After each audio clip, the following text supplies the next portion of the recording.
যিটো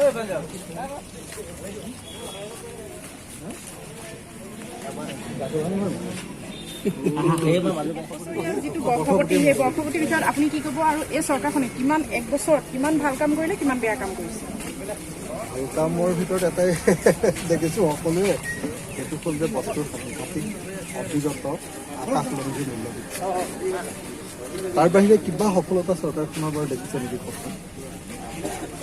মানুহে চবেই কৈ থাকে যে নৰেন্দ্ৰ মোদী বিকাশ পুৰুষ, হিমন্ত বিশ্ব শৰ্মা বিকাশ পুৰুষ, কিন্তু যোৱা এটা বছৰত মই নিজে বিধায়ক, নিজে দেখিছোঁ যে ক'তো কোনো সমষ্টিতে কোনো ধৰণৰ বিকাশ বা উন্নয়নৰ কোনো কাম কাজে পোৱা নাই।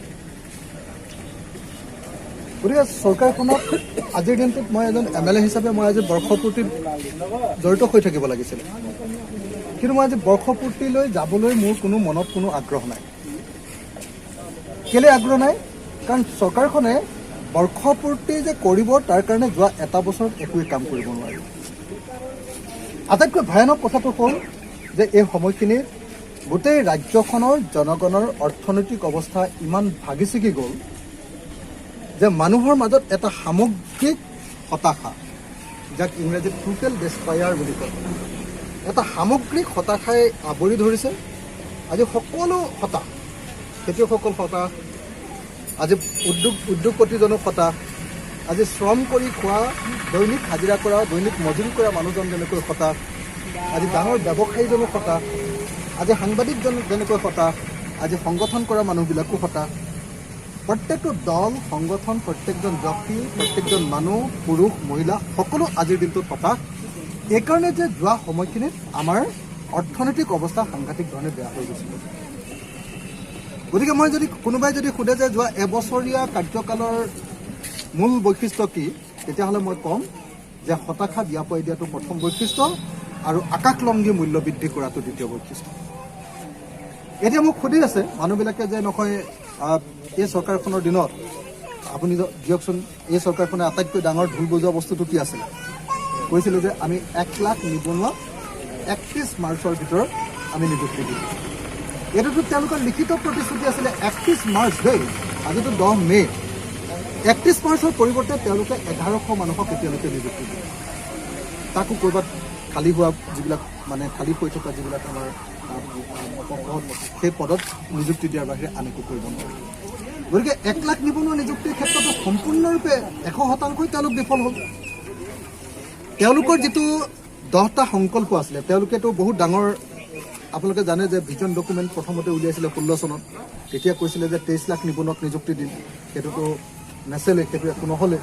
তাৰপিছত এইবাৰ ক'লে যে 2 লাখ নিবনুৱাক নিযুক্তি দিম আৰু প্ৰথম বছৰত 1 লাখ নিবনুৱাক নিযুক্তি দিম। প্ৰথম বছৰত 1 লাখ নিবনুৱাৰ ঠাইত 1100 নিবনুৱাক নিযুক্তি দিলে। গতিকে সেইটোতো 100% বিফল হ'ল।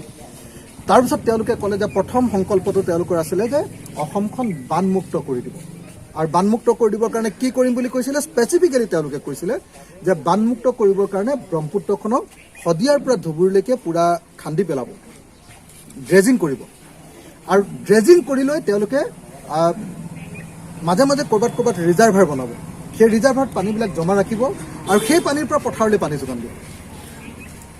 এতিয়া আপুনি কওক যে 1 নম্বৰ সংকল্প ক'ৰবাত কোনোবাই ব্ৰহ্মপুত্ৰখন খন্দা ক'ৰবাত দেখিলে নেকি? ড্ৰেজিং ক'ৰবাত এটা ৰিজাৰ্ভাৰ বনোৱা দেখিলে নেকি? আৰম্ভণিটো কৰিব লাগিব, 5 বছৰ 4 বছৰ আছেগৈ, 1 বছৰটো আৰম্ভণি কৰিব লাগিব, একো নাই। গতিকে এই চৰকাৰখনে কেৱল সংবাদ মাধ্যমত জীয়াই আছে। তেওঁলোকক কিন্তু ডাঙৰ কৃতিত্ব দেই, সংবাদ মাধ্যমটোক মোটামুটি নিয়ন্ত্ৰণাধীন কৰি ল'লে।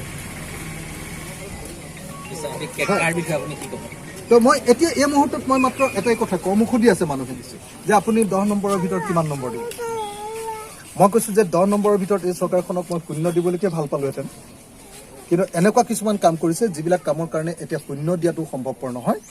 0তকৈ পিছুৱাই নিগেটিভ মাৰ্কিং কৰিব লাগে। কেলে নিগেটিভ মাৰ্কিং? এই চৰকাৰখনে 3টামান ভাল কামৰ আৰম্ভণি কৰিছিলে দেই, আৰম্ভণি কৰিছিলে। কি কাম কৰিছিলে? যে অসমৰ বা ভাৰতীয়, তেওঁলোকে শব্দটো ব্যৱহাৰ কৰিছে যে ভাৰতীয় প্ৰত্যেকজন নাগৰিকক মাটিৰ পট্টা প্ৰদান কৰা। মাটিৰ পট্টা প্ৰদান কৰিবৰ কাৰণে বসুন্ধৰা নামৰ এখন আঁচনি লৈছিলে, আপোনালোকে জানে, সকলোৱে জানে নহয় জানো? কিন্তু বসুন্ধৰা আঁচনিত কেইজন মানুহক তেওঁলোকে এলটমেণ্ট লেটাৰ দিলে? তাতকৈ বেছি মানুহক তেওঁলোকে উচ্ছেদ কৰি পেলালে, এভিকশ্যন কৰিলে। গতিকে তেওঁলোকৰ সেই তাত যদি মই 1 নম্বৰ এটা দিলোহেঁতেন, সেই নম্বৰটো নিগেটিভ হৈ গ'ল। এতিয়া সেই নম্বৰটো নাপায়, বৰং নিগেটিভ হৈ গ'ল, কাৰণ যিমান মানুহক পট্টা দিলে তাতকৈ বেছি মানুহক তেওঁলোকে ঘৰ বাস্তু হাৰা কৰিলে, ঘৰ হাৰা কৰিলে, গৃহ হাৰা কৰিলে, গতিকে নিগেটিভ হৈ গ'ল। দ্বিতীয় এটা গুৰুত্বপূৰ্ণ তেওঁলোকে কাম হাতত লৈছিলে। এই গুৰুত্বপূৰ্ণ কামটো আছিলে যে তেওঁলোকে অপৰাধমুক্ত কৰিবৰ কাৰণে আৰু ড্ৰাগছ ধৰিবৰ কাৰণে প্ৰশাসনক ব্যৱহাৰ কৰিছে। এইটোতো সকলোৱে ভাল পোৱা কাম নহয় জানো? আমিতো তেওঁলোকক এইটো কাৰণে প্ৰশংসা কৰিব লাগিছিলে, কিন্তু প্ৰশংসা কৰিব নোৱাৰিলোঁ। কেলে? এনেকৈ যিবিলাক মানুহক ধৰিছে নহয়, এই ধৰা মানুহবিলাকক তেওঁলোকে আকৌ ৰাতিয়ে গুলীয়াই মাৰি দিয়ে, ভুৱা এনকাউণ্টাৰ কৰে।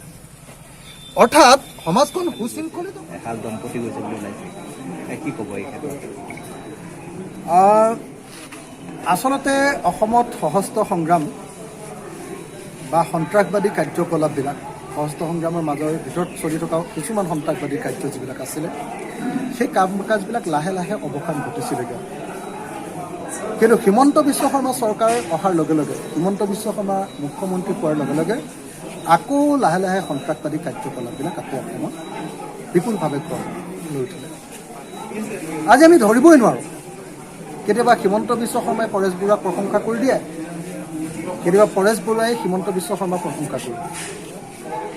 এফালেদি কৈ দিয়ে যে কেন্দ্ৰ আৰু ৰাজ্য কি কয় আলফাৰ মাজত আলোচনা হ'ব, আৰু আনফালেদি আকৌ আমি দৈনিক আলফালে মানুহ গৈ থকা, যুৱক যুৱতী গৈ থকা দেখিবলৈ পাওঁ।